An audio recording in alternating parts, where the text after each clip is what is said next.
Sydney में रह रहे विस्थापित कश्मीरी परिवारों को भी प्रधानमंत्री का बेसब्री से इंतजार है। उन्हें उम्मीद है कि प्रधानमंत्री मोदी उन्हें उनका हक दिलाएंगे और उनके दर्द पर मरहम लगाकर उनके होमलैंड की मांग को पूरा करेंगे।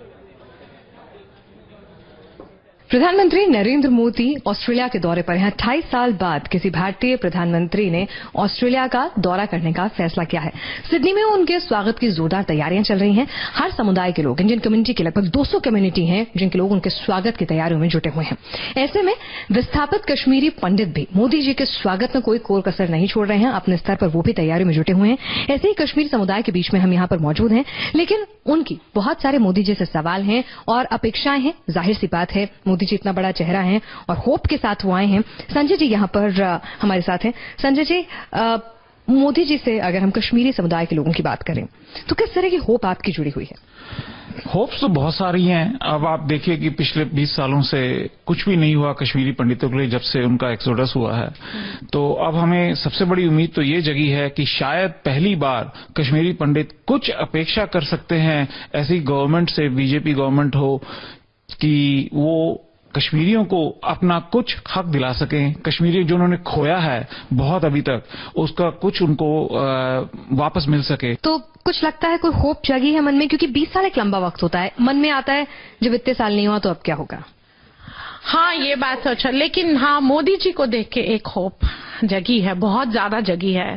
थोड़ी नहीं जगी, बहुत ज्यादा जगी है कि मोदी जी आएंगे तो शायद सच में कुछ करेंगे। कुछ तो एक रे ऑफ होप आई है कश्मीरी पंडित्स के लिए कि मोदी जी कुछ जरूर हमारे लिए करेंगे, एटलीस्ट एक होमलैंड जिसको हम अपना घर कहें, अपना वतन कहें।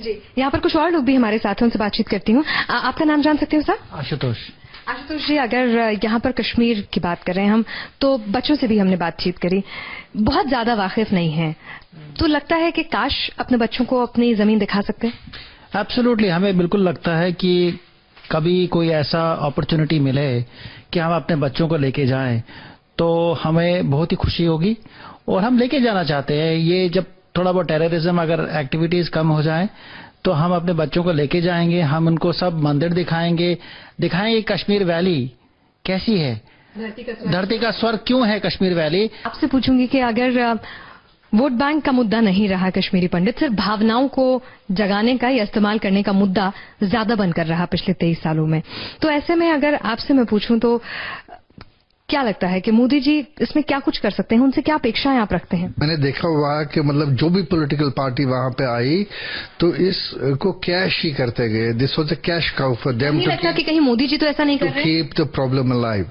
लेकिन पहली बार ऐसा लग रहा है that some real and honest person has come who wants to sort out this problem. Fact of the matter यही है कि जब तक आर्टिकल 370 वहां से हटेगा नहीं, मतलब इंडियन कॉन्स्टिट्यूशन से नहीं हटेगा, it becomes as good a part of India, तब तक पूरी तरह से इंटीग्रेशन कश्मीर की विद रेस्ट ऑफ इंडिया नहीं होगी। और इंटीग्रेशन बिल्कुल जरूरी है क्योंकि ये तो भारत का अंग है, मतलब it has to be part of the whole. मतलब सिर के बगैर तो बॉडी बिल्कुल सर के मुकुट के बगैर जो है हिंदुस्तान की, भारत माता की शोभा सही नहीं लगेगी।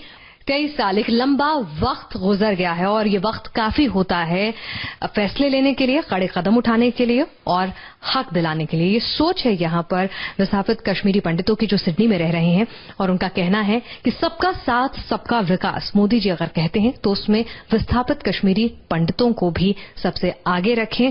23 साल से वो एक जंग लड़ रहे हैं, इस जंग को खत्म कराएं और उन्हें उनका हक दिलाएं। तो मोदी जी जब सिडनी आएंगे तो उनसे कश्मीरी पंडितों की भी ढेर सारी उम्मीदें बंधी रहेंगी और कुछ तोहफे की उम्मीद, कम से कम कुछ अच्छी बातों की उम्मीद तो वो अपने लिए करेंगे ही।